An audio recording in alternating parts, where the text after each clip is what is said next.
Hey guys, what is up? It is the Fast Break Report here, bringing you guys another different type of video. I don't normally do videos like this on the channel, but I thought it would be very interesting. GQ does this series every once in a while where they'll bring a professional athlete on and talk about how they spent their first $1 million.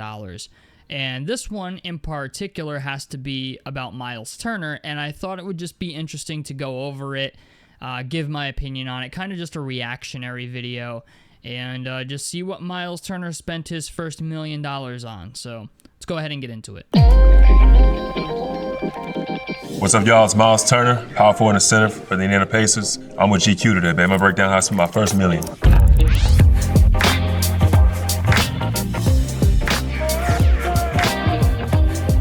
So one of the first things I did was I spent $10K on sneakers, Jordan specifically. Now, $10,000 on sneakers isn't the end of the world. I mean, compared to like what PJ Tucker has spent on sneakers, that's low balling. I feel like PJ Tucker has spent like hundreds of thousands of dollars on shoes, and they're all sneakers that like this dude I don't even think wears. I don't know. I know he has like different shoes and stuff like that, but with the amount of money PJ Tucker spent on shoes, I'm just not sure like you could even wear that many shoes. Like, have you ever seen PJ Tucker's closet? It is insane. So, I don't know. Let's see. When I was in school, the only pair of shoes I had was a Converse Chuck Taylor. It was a black pair that I wore to school every day. Wore them to a pulp. They had holes in them and everything. But I couldn't really obviously afford like big name brands like the Nikes and the Jordans and whatnot. Once I finally got to the league, it was like my revenge tour to get every Jordan and every colorway. One of the first stores I went to was Undefeated. It was actually out in LA. I wear a size 18, so it's not. Dude wears a size 18 shoe. Good Lord. You can't just go to Foot Locker, grab them off the.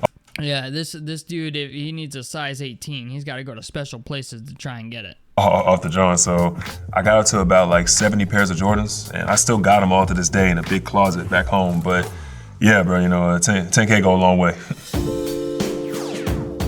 Legos and Nerf guns, bro. You got to be kidding me. If you don't know me, now you know, bro. I'm big into the Lego universe. One of the very first things I did too was I copped a bunch of Lego, bro. Like, I'm talking like 10 to 15, 20 different sets. If you saw, I just wonder, right? Like, if you saw Myles Turner out in public, is this a guy that you would look at and go, yeah, he plays the fucking Legos and Nerf guns?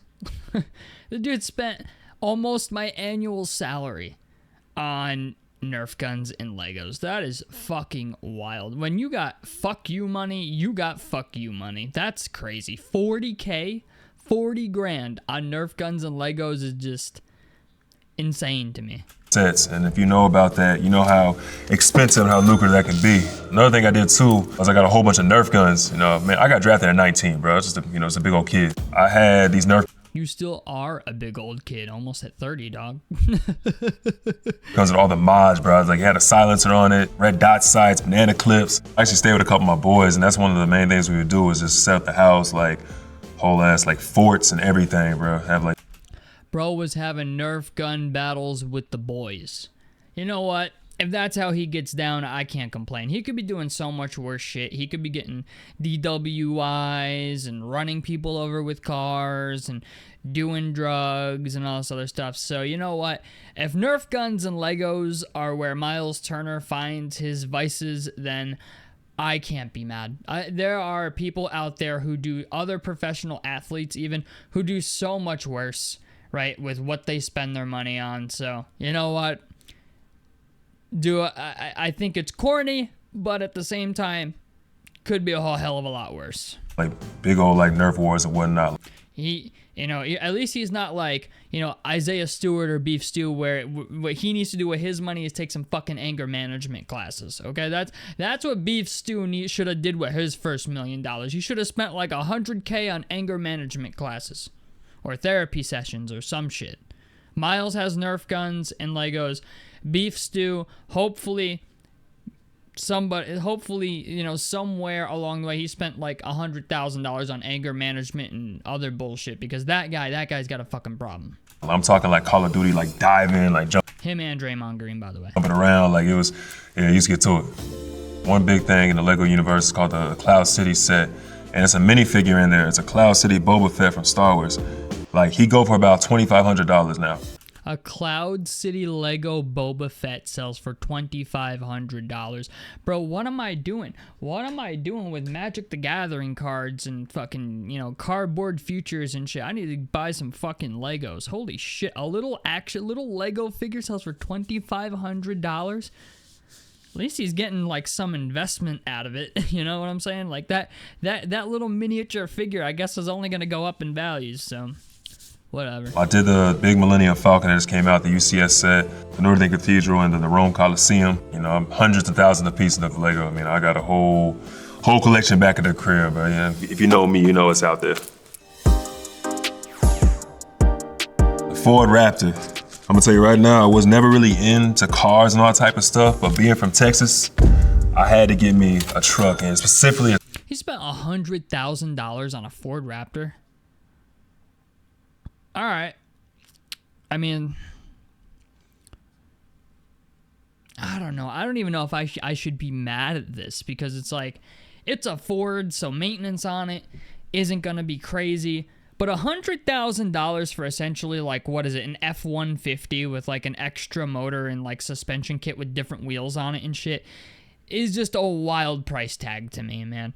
I understand, like, the 2014 Ford. Okay, it's a 2014 Ford Raptor, but, like, I think this was before the TRX came out. The TRX is, like, that shit's kind of wild. But I even think the TRX might even be cheaper than what he paid for that Ford Raptor. I don't know. I could be wrong, but I don't know, man. I feel like for $100,000, you could get a nicer car. You could have gotten like a, I don't know, BMW M3 or, at the time, the Mercedes-Benz C63 AMG was a real fine piece of machinery.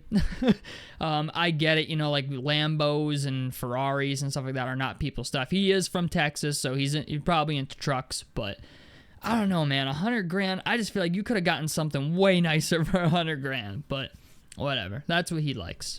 Raptor, bro. It was just something about it. It was like a sports car in like a pickup truck. Where I'm from, bro, like, it's not really a flex to have like the Lamborghinis. When you have them big old pickup trucks and you put them on dualies and whatnot, like that's the real flex right there. My senior year of high school, I was like, bro, if I ever come into some bread, like that's gonna be the truck I get specifically.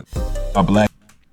Myles Turner is just the most weird player in the NBA. He's got an iced out chain on, right? But like he plays with fucking Legos and Nerf guns and is like into like 10-gallon hats and dualies on fucking truck. This man is just fucking weird. He's just fucking weird. I'm just gonna call it that. Like, I like that he didn't buy like a Lamborghini like that. Even though the Ford Raptor I do think is not worth what he paid for it, that still beats buying like a Ferrari or a Lamborghini or spending, hundreds of thousands of dollars on a car that you maybe don't even need, or a car that you really can't drive a lot. So like, maintenance cost on that Ford Raptor is probably cheap. Like, the oil changes and shit are probably cheap. Putting tires on it probably isn't, but I don't know. I don't know how to feel about that. I get it, though. You need some type of means of transportation, so I can't get too pissed. I've seen way worse. I've seen, oh, yeah, I bought a fucking McLaren 570S as my first car. I need oil changes every fucking 400 miles. Like, so I can't be super mad about that. Acted out, murdered out, and whatnot. I put subs underneath the seats. I have pipes under it, so it sounded more aggressive. Oh, he put money into this truck too, so this shit is like murdered out and everything. Yeah, man, that was my baby for the longest. Unfortunately, I don't got her no more. She's on to, to better things. But I love that Raptor. A lot of people helped me get to where I'm at. It take a village. I spent $50K on my trainers who helped me all the way from middle school to high school. All right, that's not too bad. $50,000 in giving back. I mean, it sounds like he gave back to a school with his trainers and stuff like that. So, I can't be mad. That's a tax write-off. So. And I also sponsored my middle school team and bought them all jerseys and shoes. Yeah, that's a tax write-off. He bought jerseys and shoes and sponsored his middle school team and stuff. So.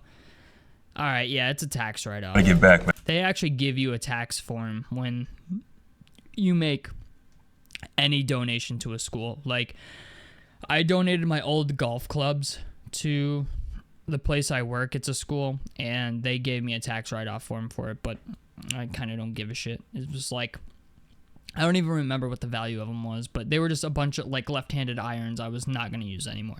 Left-handed irons and wedges. Man, I feel like that's one of the biggest things. You're paving the way for the next generation of athletes that are coming through. I had to take care of the ones that took care of me. I go back and watch some games here and there and just try to support as much as I can. Shout out to Euless Trinity High School, man, Central Junior High. So speaking of giving back, again, one of the most important things to me is giving back to the people that helped me get here. I had my basketball camp back home. $250,000 on a youth camp's not the end of the world. Most athletes do this. I'm not really shocked by it. Is it a tax write-off? I don't know. $250,000 tax write-off would be pretty big though, and when you consider the other $50,000, it's like $300,000. So a little over $250,000 in potential tax write-offs. So that's not too bad. Hope this dude has a tax accountant, by the way. And Herschel Bedford. I went back to my high school and was able to put on a free camp, for all the kids. They didn't pay anything. Through my foundation, Workers Role Models, so also known as. Yeah, if it's like a non-profit or something like that, yeah, he's doing the tax loophole thing. It's warm, and I was able to make that happen. Warm, it serves the community. It's one of the things where we work with the less fortunate and the homeless, and what we do is we put together these go bags. So I'm gonna be honest, man. You know what? A lot of people think I hate Myles Turner. I don't hate him. I don't hate him as a person. I just think as a basketball player, he's not what the Pacers need. I think he's just what they're stuck with. But he's a good dude, man. Like, the things that he's doing are things that most people normally wouldn't do. I sure as fucking, not that, like, I wouldn't give back. I would definitely give back if I made it big and, like, I'd make donations to, like, my school district and stuff like that. But as far as making public appearances and shit,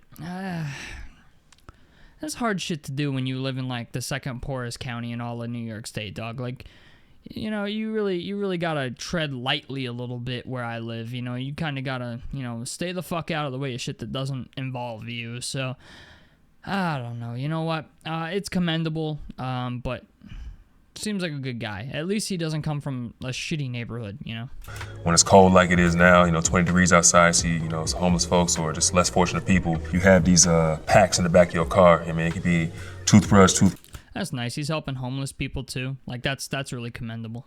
Paste, maybe some snacks, hand warmers, anything you can think of, you put it in a pack and you have it in the back of your car and just, give it out as you go. Through that foundation, I was able to fund my camp. It's huge, man, because I know a lot of people look up to me, where I'm from. So you had a foundation that funded his camp. Okay. So it, like, subsidized. That's pretty cool. Used a donation thing to fund his camp. I don't know how that all works. Maybe it's an S Corp or something. I don't know, but interesting. From a smaller town, so just giving back to the people that, poured into me. It's one thing to make $1 million, another thing to save $1 million. So one of the first people to give me advice, coming to this league, his name is Chris Bosh, $150,000 in investments. I would have did $250,000. If I was in his situation, just because of your first $1 million, I'm pretty sure his rookie contract, I think, was definitely bigger than $1 million. But, a lot of athletes, Myles Turner seems like he has a level head on his shoulders. I'm just going to say that.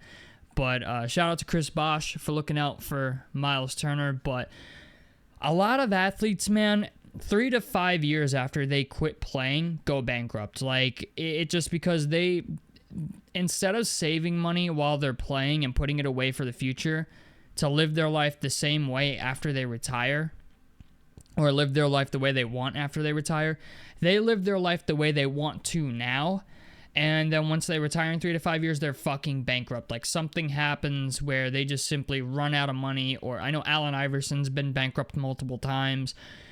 Adrian Peterson, I think just recently filed for bankruptcy, who used to be the running back of the Minnesota Vikings. The dude was like, he's going to be in the Hall of Fame one day, most likely.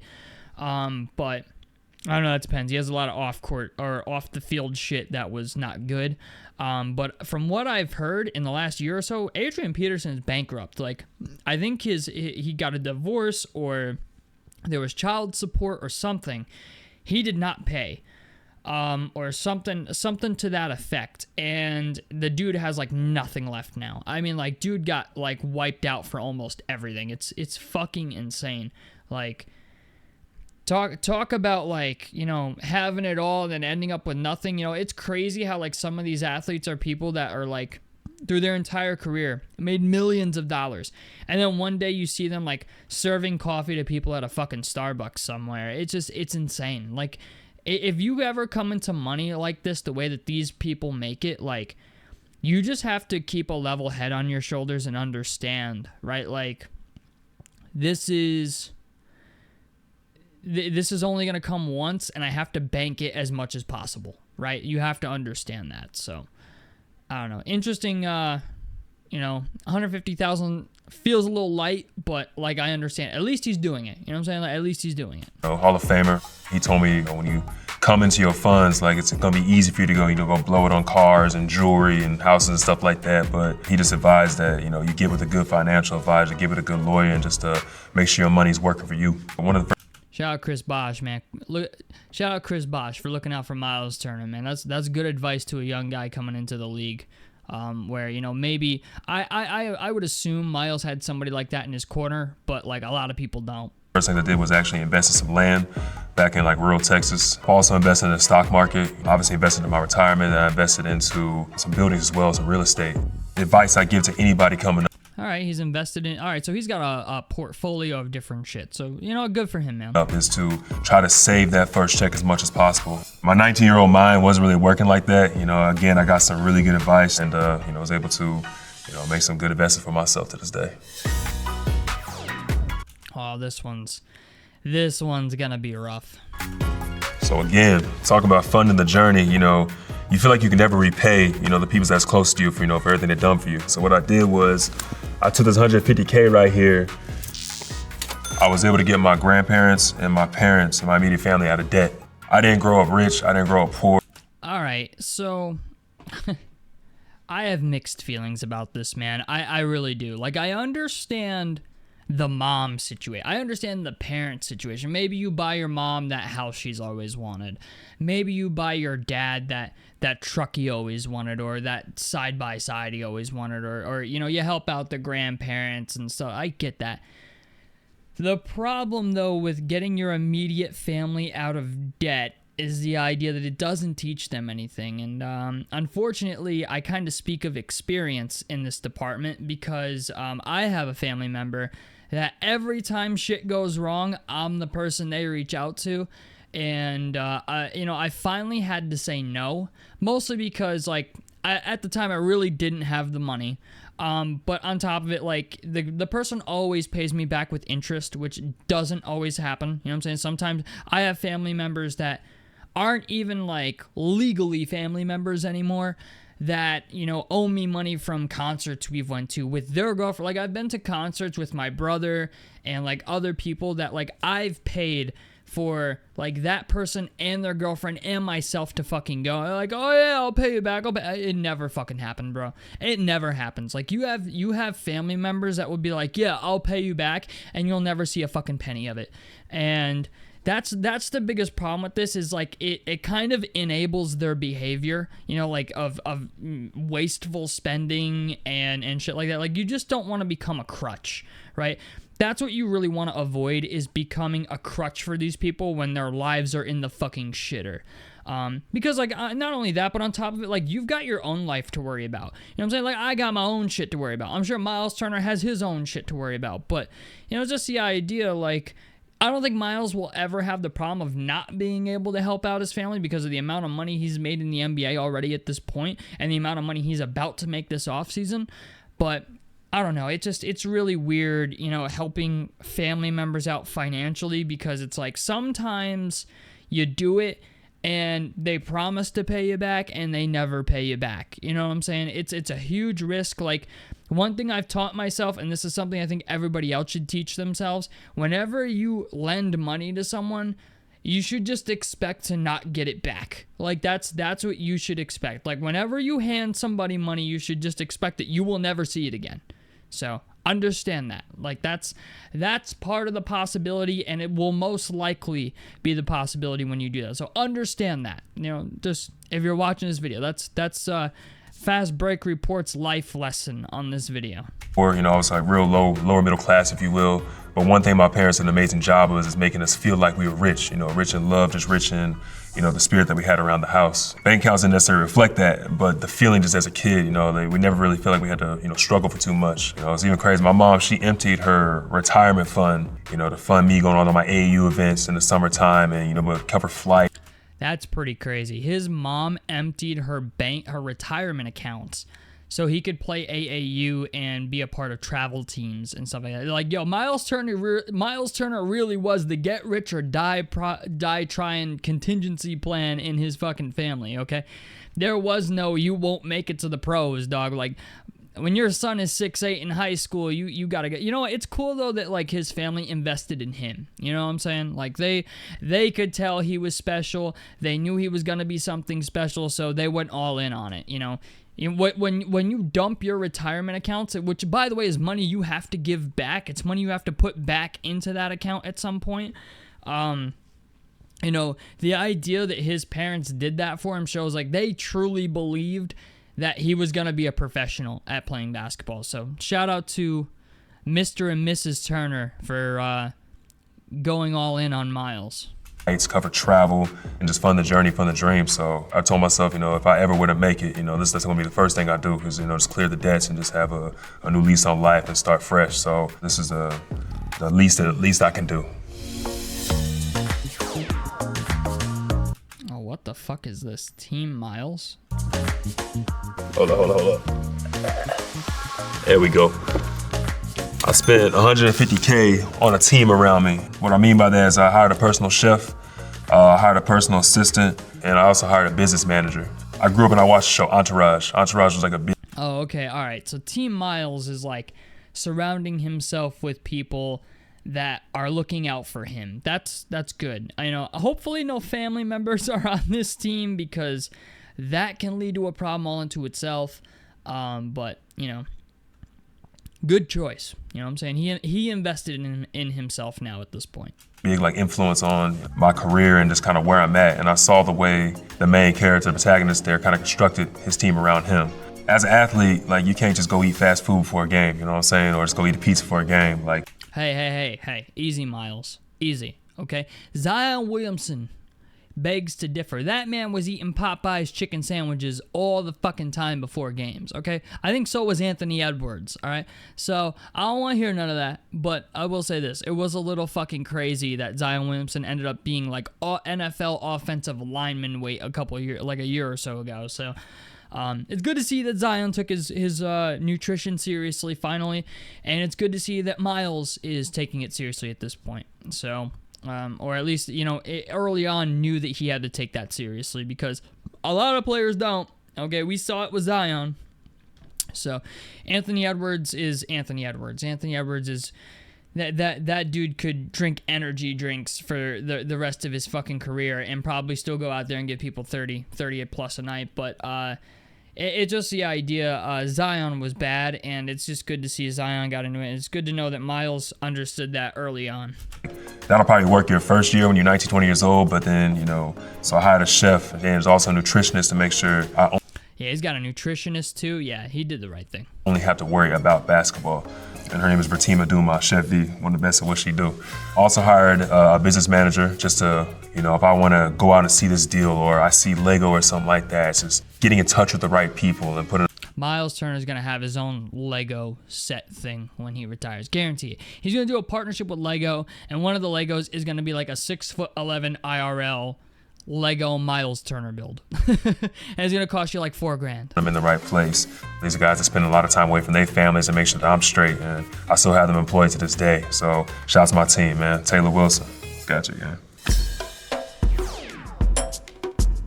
I like thinking of myself as an artist. I've always kind of had like... He's an interior designer too.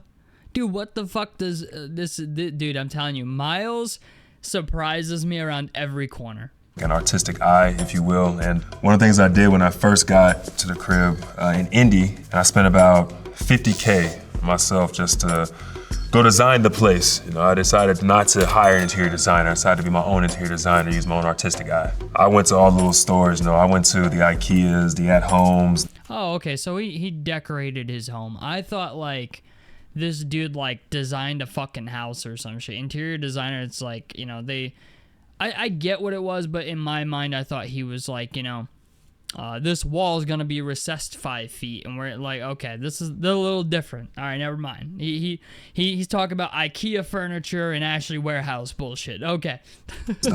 Home goods, huge in plants. I feel like plants are great for the energy in the air around you, and you know I'm a plant dad at that, so. He's a plant guy too. Lord. He better not come off and tell me he's vegan next, bro. Like, I'm one of the dudes that be That would explain a whole hell of a lot. talking to my plants and all that. All the artwork and just all the stuff I had around the crib. I decided just to do everything myself, put my own touch on things. It was fun for me, you know, something I spent a lot of time on and something I took a lot of pride in, and I just enjoy that process, if you will. That's a wrap. All right, well, I will say this.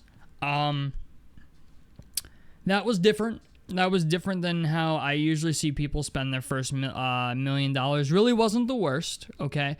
But at the same time, I'm just kind of like, I don't know. It wasn't bad. Like, I've seen a lot worse. Like, the Lego thing was a little weird. The Nerf gun thing was a little weird. But, like, it could have been so much worse, you know what I'm saying? So, tell me what you guys think about this down below in the comment section below. A like helps me out. Subscribe if you guys want to see more on the Fast Break Report. And I'm out of this motherfucker. Peace, guys.